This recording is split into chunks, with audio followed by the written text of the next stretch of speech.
5-6 मुद्दे प्रामुख्यानं इथल्या लोणावळा नगरपालिकेच्या प्रशासनाकडे मांडलेले आहे। त्याच्यामध्ये पावसाळ्यापूर्वी जे गटर नाले सगळं साफ व्हायला पाहिजे त्या संदर्भातला एक मुद्दा आहे।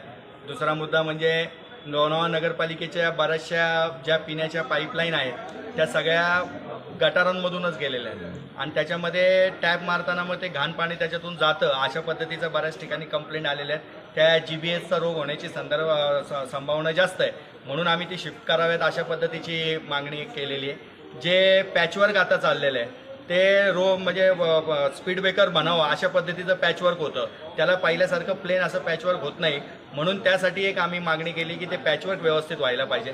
आणि आपल्या सगळ्यांच्याच अस्मितेचा मुद्दा असलेलं छत्रपती शिवाजी महाराजांचं स्मारकाचं काम हे मागच्या 8-10 दिवसापासून बंद होतं, तर ते काम पुन्हा असं बंद पडू नये त्यासाठीची मागणी आम्ही आज इथं प्रामुख्यानं केलेली आहे।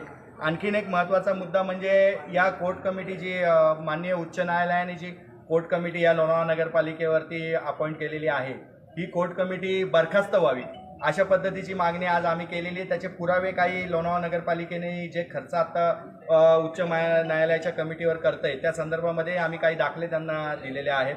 आणि जोपर्यंत ही कोर्ट कमिटी रद्द होत नाही तोपर्यंत आर्किटेक्ट असोसिएशनचे जे अध्यक्ष गंगारामजी मावकर आहेत पदसिद्ध, त्यांना माननीय उच्च न्यायालयाच्या आदेशानुसारच त्यांना आपण अपॉइंट करतो, तर त्यांची नियुक्ती ही कायम राहावी जोपर्यंत कोर्ट कमिटी रद्द होत नाही तोपर्यंत, अशी प्रामुख्याची मागणी आम्ही आज इथं केलेली आहे। लाईटच्या संदर्भामध्ये जेवढे आपण मोठे मोठे हायमास आणि लाईट लावलेले आहेत त्या लाईटमध्ये आपल्याकडे ती लिफ्ट करायची गाडी आपल्याकडे लोणावळा नगरपालिकेकडे नाही, ती पिंपरी चिंचवडवरून इकडून तिकडून मागवावी लागते, मग तोपर्यंत त्या लाईट बंद राहतात किंवा त्याला दुरुस्ती करता येत नाही।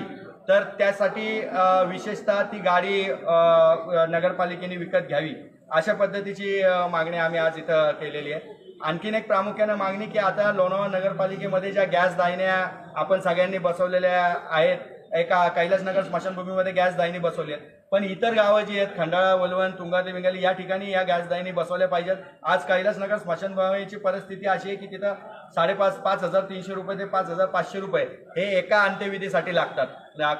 फक्त लाकडाचा खर्च हा खूप मोठा खर्च आहे। आणि जर लोणावळा नगरपालिकेने व्यवस्थित सोयीसुविधा तिथं पुरवल्या तर लोकही आता जसं पुण्यामध्ये आपण बघितलं की मोठ्या मोठ्या याच्यामध्ये इलेक्ट्रिक आणि गॅस दाहिनी एवढाच उपयोग केला जातो, लाकडाचा उपयोग केला जात नाही। तर नगरपालिकेने तसे आता पर्यावरणपूरक जसं आपण स्वच्छ भारतमध्ये इतके पैसे बक्षिसं घेतोय, तर त्या पद्धतीने हाही एक त्यातला भाग म्हणून दाखवावा आणि गॅस दाहिनीकडे लोकांचा प्रसार आणि त्याचा प्रचार करावा अशा पद्धतीची भूमिका एक आम्ही इथं आवर्जून सांगितलेली। अशा सगळ्या मुद्द्यांवरती आम्ही लक्ष वेधलेलं आहे।